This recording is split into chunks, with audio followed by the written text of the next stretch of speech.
The following podcast should not be viewed by anybody for any reason whatsoever. It's terrible. What's up, everybody? Welcome back to another The Best Wargaming podcast / video. My name is Colton, here with my lovely co-host Taylor. Here to go over some commonly misplayed rules in the game of Warhammer 40K because, you know, it's a very simple game. There's not very many rules. You can find all the rules in one nice place. It's a little book. I wish. That's what I wish I could say. All right, let's go ahead and just get into this. Taylor, I'll let you hit this first slide because it's your boy. Let's do it. We also have sources, so you can cross-check us and show your friends. Okay, so right here we're talking about visibility.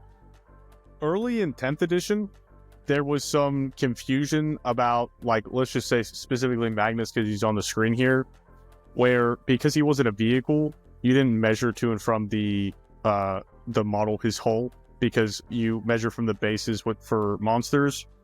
But it was common consensus, common conception. What everyone did. What everybody did was, if his staff was in the ruin, you could measure visibility from it because there wasn't anything that said otherwise. And in an FAQ that came around August time, I think it was, specifically stated that if it's a monster and its model overhangs its base and it's in a ruin, you cannot draw visibility to it. So it clarified that completely. So right here, you see on the left, Magnus cannot draw line of sight to the beast boss on Squigosaur, and likewise, because his base is not wholly within the ruin, and also the beast boss cannot draw visibility to his base itself. Magnus is safe. Yeah, he is safe. And then he's such a long model that you can just point his staff over the ruin. So in this specific scenario, he can, because he is not drawing visibility through the ruin or over the ruin. His staff is past the ruin, and you can still determine visibility off the model itself. So he's drawing visibility from the tip of the staff. That is why this is an exception. His base doesn't have to be wholly within, because he's not drawing a line of visibility through the ruin. If his staff was not right here, he would not be able to see, but since he is touching it, the beast boss can see him. And also, if his staff was not past the ruin, if it was just in, his base is not wholly within. So that means that he could not see out, but everything could see him because his base is touching the ruin. Yep. There's not too many models that have this long of a piece hanging off that you could probably reach over a ruin like this, but Magnus is one of the exceptions. But also, vehicles, it's not the same for vehicles. The vehicle, you can measure visibility from the hull, so if the hull is passing the footprint of the ruin, you can draw visibility to it. So like a grab tank. Yep. A long boy.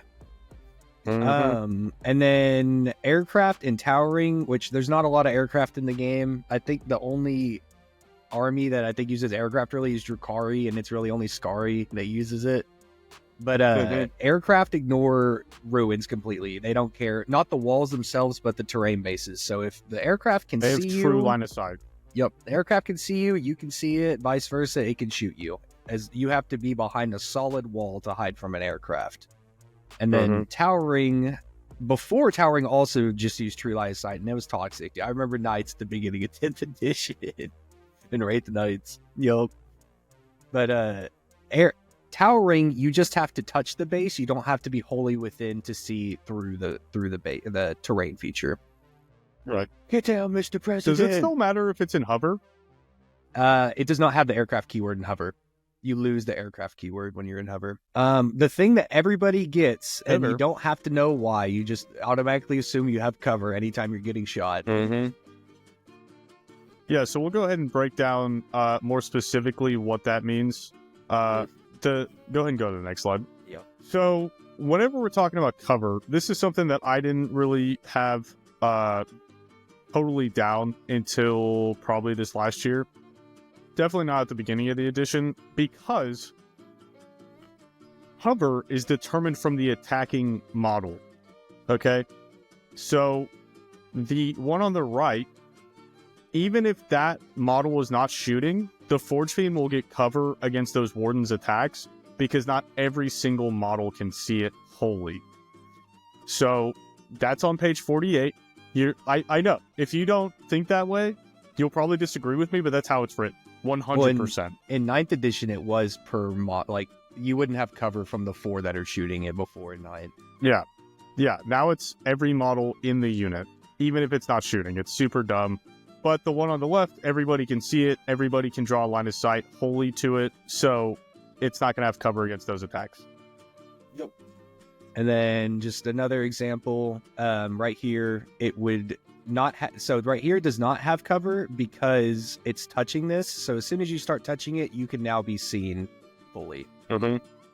And then here it would get cover because if you are wholly within the terrain feature, you get cover also. It is very, very easy to get cover. You could probably almost always assume, unless you're out in the open, that you're going to have cover. Especially if you just like tuck a tire behind the little wall. Oh, you're golden, dude. All day. Dude, you're chilling. True. Piling Consolidate is a good one. Mm-hmm. Mm-hmm. You gotta rip it. So, with piling in, you have to move on a model per model basis. So that model has to move and base, if it's possible, to the closest enemy model. And you have to base, if possible. So I see a lot of the times, maybe with people that aren't familiar with playing combat armies, where you're just trying to get everybody in the best position you can so everybody can fight. But if you are not tracking this, it's very easy to make an illegal move, unintentionally. Because you have to move one model at a time, you have to calculate, measure the distance from the closest model, and you have to move closer to that enemy model. Now, there's room for you to game the system a little bit, where you can potentially like move block yourself and you know, try to get to where you need to be. But at the end of the day, you still have to end closer to that model. Yep. And then another way to game it is with like coherency. So like if say these ones were over here more, these 3, you wouldn't be able to move this way just because you wouldn't be in coherency. So you're allowed to move this way. There is ways to game it, but it's like Taylor said, it's a rule that's often misplayed on accident. I don't think anyone does it on purpose. Consolidate is also one that gets misplayed quite a bit. So with Consolidate, if you can't do it, I said quite a lot. It gets misplayed quite a lot. Okay. I think you said why not, and I was like, I don't know. No. So tell me why. Tell me why. So whenever you consolidate, it's just like piling in. If you can end an engagement, you have to. And it's model per model movement, so you don't have to move every model, but if you can get into engagement, you have to. So say this guy wanted to pile into he wouldn't probably be able to get into engagement, but you can't move him closer to the point because you would have to go into engagement if you can. So he is not allowed to legally move. If there's nobody within engagement... Notice how it says... Yeah, go ahead. Hold on, let me add a tidbit. Notice how it says every model that moves must end closer.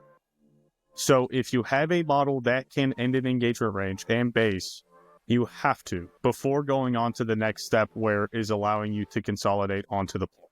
Yep.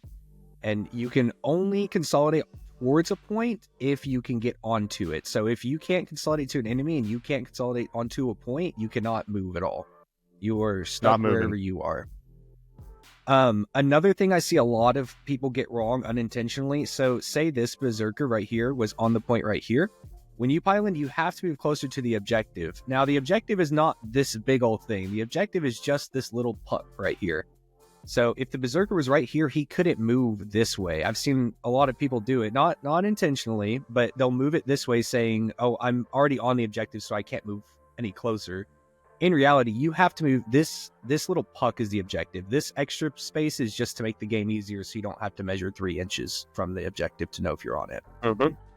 You got to move closer to this little puck right here. And also, if you're already on the puck, you cannot make an additional movement to go on the other side of the puck. Because you're already as close as you can get. It's like being based. You're already there. You can't get no closer. Chaos. Rolling? Feel no pains. The bane of my existence. Chaos spawns. Okay, so this specifically that we're talking about, we're specifically talking about whenever you're rolling it, you could potentially be cheating yourself, because if you have like 1 wound models, let's say, and you have 2 damage attacks coming in, those models are soaking so 1 wound model is potentially soaking 2 damage. okay? Because it doesn't spill over unless it's mortals. So I've had a guy that I've had to correct a couple times when I'm playing against him. She was rolling, I think, I don't think it was Berserkers. It was one of his 1-wound models. But I had 2 damage attacks coming in from my Custodians, and he just rolled them all the damage at one time. And you're potentially screwing yourself because you could potentially roll 2 5s, and then the damage isn't spilling over, and then that one guy's soaking up multiple attacks. But if you're rolling, let's say, all like 20 damage at a time, you're not having anybody save those attacks, and they're all spilling through like mortals. So let me back up, because that was probably confusing. I probably didn't explain it very correctly. Okay, you have 10 attacks, you have 10 models. Okay, they're all 1 wound apiece, 5 up, feel no pain. Okay, you take 10 dice, and then you'll take an extra dice, and then you'll roll those 2 damages at a time, just 10 times. Okay, you're not going to take 20 dice and roll it all at the same time, and then however much damage is damage. Okay, you want to save your models. Okay, if I didn't explain that right, you let me know. I'll try to go in further detail, but that's essentially what you do. And whenever you don't slow a lower like that, you're not screwing your opponent, you're only screwing yourself. It only 100%. hurts you to not do that. But if it's all 1 damage, you just roll it. It doesn't matter. But instances of 2, then 2 or even 3 or more, you need to slow roll it. 100%. You only screw yourself out of it. This is an interesting one. Changing damage values. So when damage values are changed, you're essentially following PEMDAS, except there's no parentheses. So instead of parentheses, you can replace that with, change it to damage 0, like the Thousand Suns ability, or the other one, like a Rogal and change it to damage 0. So whenever you do modifiers, you first have to do that. Then you get to do division, or, well, I don't think there's any multiplication in the game.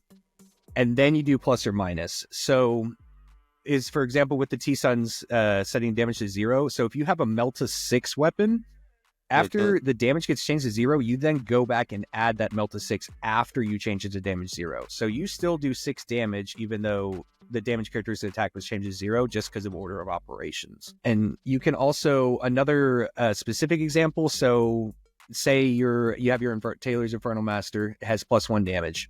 If you were going up against something that halves damage, you would first half the damage, and then you would add 1. So even though it's going to do 2 damage, and it's divided by 2, because that doesn't get added until after, you're still doing 2 damage to something that halves damage. So order operations. And this is just modifiers in general, not just damage. So I had a situation with Guard where I think I halved his tank's movement, but he gave out an order to add to its movement. So he halved the movement and then was able to add extra movement to it. You just follow PEMDAS. And also, interesting interaction, if you have something that ignores modifiers, so I think it was the Silent King or something with Necrons, I could not change the damage characteristic to a 0 because I was not allowed to change the modifier. I wasn't allowed to ignore them. He ignored modifiers, and I wasn't allowed to change the damage. He said, no, you're not making that damage 0. No. You're going to take that flat 4 damage really to the face. Ew. Yeah, being able to ignore modifiers, Trajan used to, is a really good ability. He ignores ballistic skill and weapon skill modifiers. Final Death. This is something that Colton and I had arguments about for a long time because I thought it was super dumb, but it's just how it is. So I'm going to explain this one. Never. Listen, I know what you're thinking. I'm selecting targets whenever they're fighting on death because how else would I do it? You're not. It's a model per model basis. They're just fighting, and all of the strats in the game say when this unit selects its targets. Well, it's not a unit anymore, it's a model. So on Fight on Death, you can't use any strats, but likewise, your opponent can't use any strats. So this is big. So I started playing Orcs this last year. When I fight on Death, if I'm playing into Space Marines, they can't Arbor or Contempt. They also can't fight on Death. So it's honestly very good. It's a net positive for whoever's fighting on Death, even though I can't spend crit 5s or whatever. Your opponent also can. It's really dumb. I don't know if it's intentional, but that's just how it is. Okay? You can't use any strats on Fight on Death, regardless of if it's you or your opponent. Just depending. There might be one or two exceptions. It just depends on when the strategy says. But like Taylor said, 99% of them say when a unit selected to fight. Yes. Another thing with Fight on Death, since it's model for model, and it says this at the bottom also of that little rules, if you have something that like below starting strength of it, like for a unit, then you do the fights until you're below starting strength, and then you get whatever bonuses after that, because it's one at a time. Another thing, so technically the fights are one at a time, and I'm not saying to do this because it's dumb, but you say you have you have a strong out unit, and then the guy fights with the one guy, kills 3 units, and he can't pile in anymore. I mean, you could game somebody like that, but 9 times out of 10, people just do all the fights on death at once because it's just easier. Nobody wants to fight with one. Roll all the dice for one model and then pile in the next one. You just save time. There is a situation where you potentially pull yourself out of where your people can base the base and then they can't fight, but if you play it right, you should be able to. So if you're playing with intent, you shouldn't really have to worry about that with your opponent. Yeah, you wouldn't have to worry about it, especially if you're playing against somebody that just wants to have fun. Dude, activations. This is one that I feel like I have to talk about once at every, like anytime I go to a RTT or something, I have to tell one person this. So whenever you start attacking somebody, you essentially take a snapshot of what their unit looks like before you start doing anything. And then even if models die in the middle of it, you still go based off what they look like at the beginning until your activation's done. So if you have blast, it even specifies. So my Hearthguard have a blast weapon. If I shoot their other gun first into a unit of 10, kill 6 of them, and now there's only 4, I still get the extra 2 attacks from blast because when I declared it, there was 10 guys in the unit. Or if you are -1 to wound, this actually came up in our last battle report, that I killed all the wardens in a unit, but I was still -1 to wound against the Blade Champ because it's when I declared it, even though there's no more wardens in the unit. Yep. So you get all the benefits as long as it's when you declared all of the attacks. Yep. 100%. Yep. Boom. I have wounds, something that I am very familiar with being a T-Suns player. Okay. So what this is specifically talking about is whenever devastating wounds are applied to a unit. So like we were just talking about with activations, the dev wounds are applied at the end of the activation after all of the models are done attacking. It doesn't come up very often, but it could be significant for, let's say, like my Infernal Master with my rubrics, and I'm shooting into something that has, like, maybe the unit has 1 wound and the character has multiple wounds. The 2 damage dev wounds from like an Arcane Vortex, any dev wounds that I roll are going to be applied after. So hopefully in this situation, my Flamers would take care of the 1 wound models, and then my 2 damage dev wounds would take care of the character. It's not immediately, or it doesn't immediately happen whenever it's done. So you have to wait for all of the models in the unit to be done and then apply dev wounds after that. Yep. It's also important for the defending player, because say you have Gaz and Makari. Makari will die instantly to a dev wound, but he gets to make all of his 2-up saves before that dev wound gets applied. So he gets a chance to save a bunch of things before he's going to just take the dev wound. Yep, 100%. Rules that happen simultaneously. So whenever you have 2 rules that happen at the exact same time, whoever the active player is gets to decide what order they happen in. So say for right here, it says objective secured. So that happens at the end of your command phase. So you turn 1, this matters because you don't control an objective until the end of the phase. So what you do is, since those both happen at the same time, you get to choose, okay, I'm going to control this objective, and then my sticky is going to take place. So now it is sticky. So I get to choose the order of operations that this happens. And then... and also, like, start of the phase abilities, right? So, like, Wardens, if I am the defender, the opponent gets to let me make the decision to activate my 4-up Feel No Pain on my Wardens before they activate any that phase rules on their end as well. This another thing this really works with is a lot of secondaries. You have to be, right now in Prime Nexus, you have to be on the field to score them at the end of your opponent's turn. So if you have units that get picked up, like a Caldas Assassin, Grey Knights, if they are doing that, you get to choose when it's scored, so you can make your opponent pick up or score, and you get to choose the order that happens in, so you can be at an advantage with that. There's another niche situation with like marked for death. If your opponent marks something for death that they can pick up, you get to choose, hey, you have to decide if you are picking that unit up, so I score these points before I kick this secondary. So if they don't pick it up, then you can kick the secondary. That way you don't have to worry about kicking it, and then they're like, okay, I'm going to pick it up now, because you get to choose the order that those go in. Explain specifically why. It's because redeploys like the Cowardice Assassin happens at the end of your opponent's turn. Recover assets, sabotage happen at the end of your opponent's turn. So your opponent is obviously going to be like, you're going to have to score that before you pick those up, or you're not scoring it at all. So you're going to have to make the decision whether you want to pick up the unit or score the point. And more often than not, you want to score the points because it's going into your turn anyways. And yeah. You don't want to be stuck with it for the next turn. We're going to talk about some out-of-phase interactions. Out-of-phase interactions. So this is going to talk specifically about like Overwatch and like Big Guns Never Tire and stuff like that.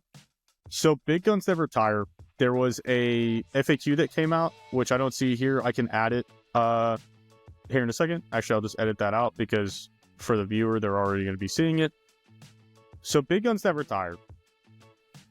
It is shooting as if it were your shooting phase, but it is not your shooting phase. So therefore, Big Guns Never Tire does not apply because it's not your shooting phase. The FAQ explains it more, which is right here. So yeah, things like pistols, vehicles that are in engagement range already will not be able to shoot Overwatch if they're in engagement range. So let me give you an example. My custodian wardens are sitting behind a ruin. This happened in a game. And I charge a Rogel Dorn. They could not see me before because they didn't have line of sight. And now I'm in engagement range because I made a successful charge. And now they cannot shoot me because it's not their shooting phase. And they're in engagement range. Because Big Guns Never Tire only applies in your shooting phase. And you are only shooting I think other things that are... Yep.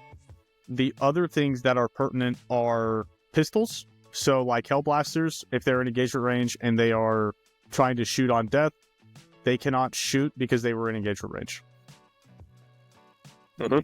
An example of what would work in phase. So the Vindicator ability, just its base ability says when making range attacks with it, small shot cannon, you can target enemies within the engagement range, and it doesn't say the shooting phase. So you can Overwatch with a Vindicator when they end the charge in engagement range. Yep.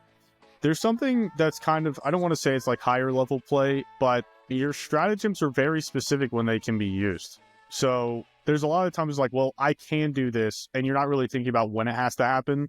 So Overwatch is only in your opponent's movement phase, I believe, or charge phase, that it can be activated.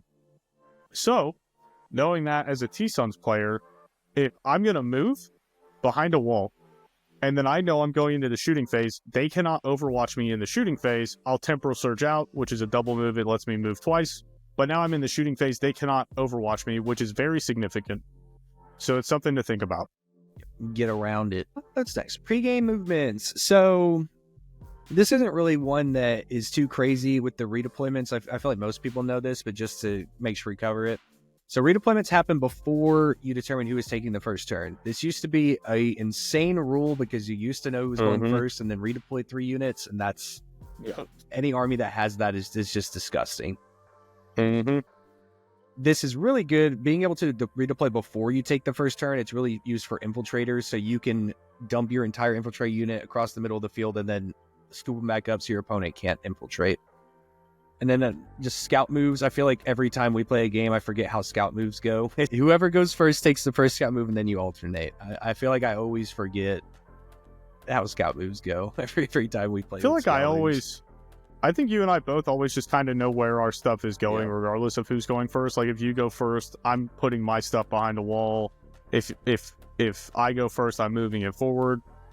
Really, so like Castellan's marking Custodes, you're going to put stuff out aggressively, maybe trying to bait your opponent, and then seeing where he deploys everything, you can readjust.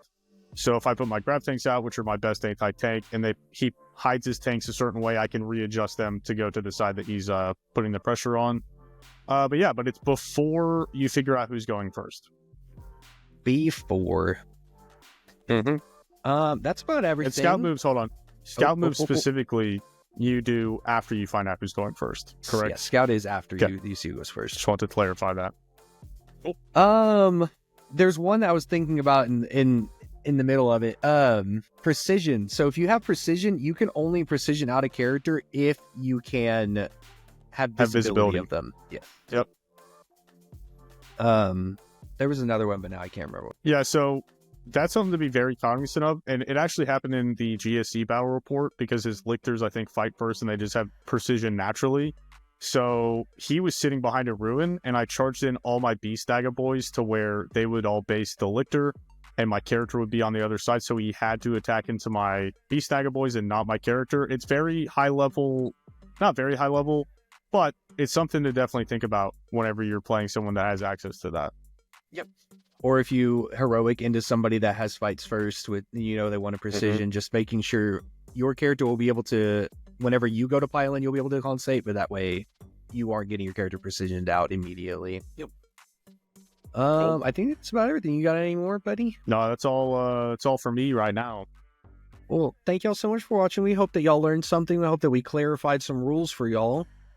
If there's any other rules that you and your buddies get wrong all the time, like being able to shoot through a solid wall, you can let us know down in the comments below. Dude, that does happen, and we provided sources, so we're not wrong. Yep. Okay. No, 100%. You want to come? You write. If you disagree, write a thesis, submit it. We'll analyze it. We'll make another video about it. But these are definitive for sure how it works. Yep. On God, that's the truth. On God.